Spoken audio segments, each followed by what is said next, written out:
Hi guys. आज का topic काफ़ी इंटरेस्टिंग होने वाला है क्योंकि आज हम पढ़ेंगे पार्टनरशिप बिजनेस के बारे में, वो भी बिल्कुल फ्री में। Free free free. तो चलिए बढ़ते हैं अपने पहले टॉपिक की तरफ। अब जान लेते हैं दोस्तों ये पार्टनरशिप होता क्या है। अगर मैं आपसे सीधी भाषा में बात करूं तो पार्टनरशिप का मतलब होता है जब दो या दो से ज़्यादा इंडिविजुअल आपस में आकर एक बिजनेस स्टार्ट करते हैं और उससे होने वाले प्रॉफिट एंड लॉसेस को आपस में शेयर करते हैं। तो चलिए बढ़ते हैं अपने नेक्स्ट टॉपिक की तरफ जो है नेचर ऑफ पार्टनरशिप। अब किसी भी पार्टनरशिप बिजनेस को स्टार्ट करने के लिए मिनिमम दो इंडिविजुअल का होना बहुत ज़रूरी है। अब सवाल ये उठता है कि मैक्सिमम कितने पार्टनर्स हो सकते हैं, तो मैक्सिमम पार्टनर्स हो सकते हैं 50। मिनिमम पार्टनर्स की हमने बात करी जो कि हो सकते हैं दो मेंबर, जो कि होने ही चाहिए दो मेंबर, और मैक्सिमम वो 50 तक हो सकते हैं। लेकिन section 464 company act 2013 central government को ये पावर देता है कि वो मैक्सिमम नंबर ऑफ पार्टनर्स को प्रेस्क्राइब कर सकते हैं, लेकिन वो भी 100 से ज़्यादा नहीं हो सकते। तो हमने देखा मिनिमम पार्टनर्स कितना होते हैं, दो होने चाहिए। मैक्सिमम कितने तक हो सकते हैं, 50 तक हो सकते हैं।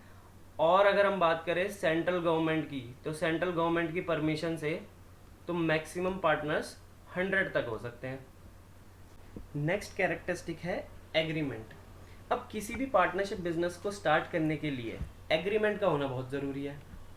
अब एग्रीमेंट होता क्या है ये जान लेते हैं। एग्रीमेंट में लिखा जाता है पार्टनर्स के क्या नाम होगा, वो लिखा जाता है। पार्टनर्स के क्या एड्रेस हैं वो लिखा जाता है।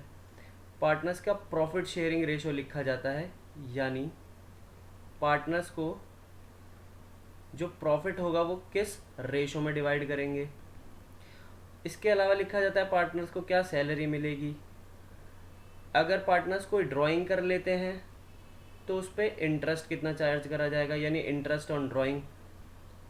ऐसे ही इंटरेस्ट ऑन कैपिटल, अरे भाई पार्टनर्स ने कैपिटल इन्वेस्ट की है तो उस पर कुछ इंटरेस्ट भी मिलना चाहिए। तो ये कुछ सारी चीज़ें हैं, मतलब इसके अलावा और भी बहुत सारी चीज़ें हैं। तो ये सारी चीज़ें एग्रीमेंट में आती हैं। अब क्या एग्रीमेंट रिटन होना ज़रूरी है, तो देखिए बिल्कुल ज़रूरी नहीं है।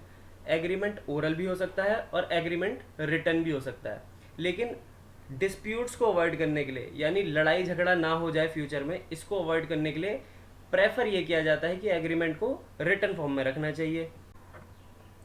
नेक्स्ट कैरेक्टरिस्टिक है बिजनेस। तो किसी भी पार्टनरशिप को पार्टनरशिप कहने के लिए बिजनेस का होना बहुत ज़रूरी है। बिजनेस से हमारा क्या मतलब है, बिजनेस का मतलब है खरीद या बेच होना बहुत ज़रूरी है, बाइंग एंड सेलिंग बहुत ज़रूरी है। आइए हम देखते हैं इसके एक एग्जाम्पल को। दो इंडिविजुअल हैं, एक का नाम है रोहित और एक का नाम है सचिन। अब इन दोनों ने डिसाइड किया कि हम एक प्रॉपर्टी लेते हैं, तो इन्होंने एक प्लॉट लिया।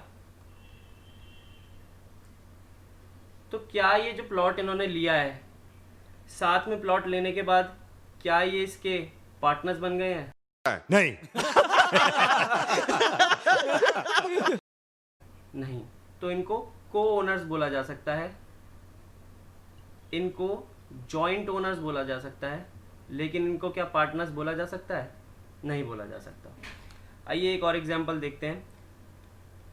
रोहित और सचिन दो इंडिविजुअल हैं जिन्होंने प्लॉट लिया है, पर ये जो प्लॉट लिया है ये इन्होंने खरीद बेच के लिए ही लिया है। ये जो है प्रॉपर्टी डीलर्स हैं, इनका काम ही यही है कि प्लॉट खरीदना और उसको बेचना। तो इस केस में इनका ये बिजनेस है, तो इसलिए इसको पार्टनरशिप कहा जाएगा। ठीक है।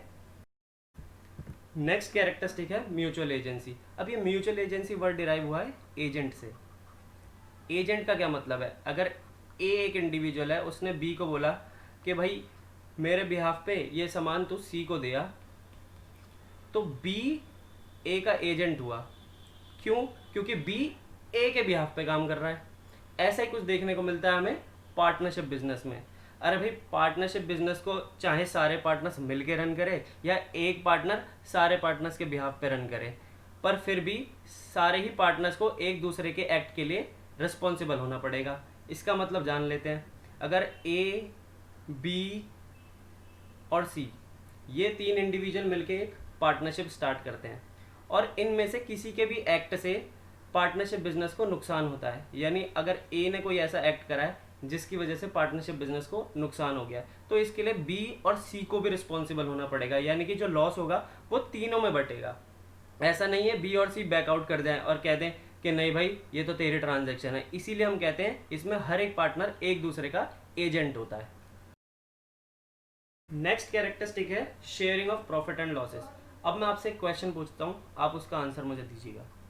ए एंड बी दो लोग हैं, इन्होंने एक बिजनेस स्टार्ट करा। बिजनेस इन्होंने जो स्टार्ट करा वो है चैरिटी का, मतलब ये कोई चैरिटेबल एक्टिविटी करते हैं। तो क्या इसको पार्टनरशिप बिजनेस कहा जा सकता है? तो आंसर है नो। पार्टनरशिप बिजनेस को करने के लिए जो ऑब्जेक्टिव होना चाहिए वो होना चाहिए प्रॉफिट मेकिंग। अगर आप प्रॉफिट कमाने के लिए बिजनेस को स्टार्ट कर रहे हैं तो ही उसे पार्टनरशिप बिजनेस कहा जा सकता है, क्योंकि ये चैरिटी के लिए नहीं होती है। ठीक है, तो sharing of profit and losses का क्या मतलब है? ये जो बिजनेस होना चाहिए उसका ऑब्जेक्टिव होना चाहिए प्रॉफिट मेकिंग, और इसमें होने वाले प्रॉफिट एंड लॉसेस को वो आपस में पार्टनर्स शेयर करेंगे। नेक्स्ट कैरेक्टरिस्टिक है लायबिलिटी ऑफ पार्टनरशिप। तो पार्टनरशिप में जो पार्टनर्स की लायबिलिटी होती है वो कैसी होती है? तो वो पार्टनर्स की लायबिलिटी होती है अनलिमिटेड। अब दो कॉन्सेप्ट आते हैं, एक आता है अनलिमिटेड और एक आता है लिमिटेड। लिमिटेड पार्टनरशिप में क्या होता है, जितनी भी कैपिटल इन्वेस्ट की जाती है उससे ज़्यादा नुकसान नहीं हो सकता, नुकसान होगा तो सिर्फ उतना ही होगा। ए, बी एंड सी, अगर ये तीन पार्टनर्स हैं और इन्होंने एक बिजनेस स्टार्ट करा जिसमें इन्होंने 50,000 रुपये इन्वेस्ट करे, तो इनको जो नुकसान है वो सिर्फ 50,000 तक ही हो सकता है, यानी कि इसमें लिमिटेड लायबिलिटी है। लायबिलिटी जो है उनकी वो लिमिटेड है।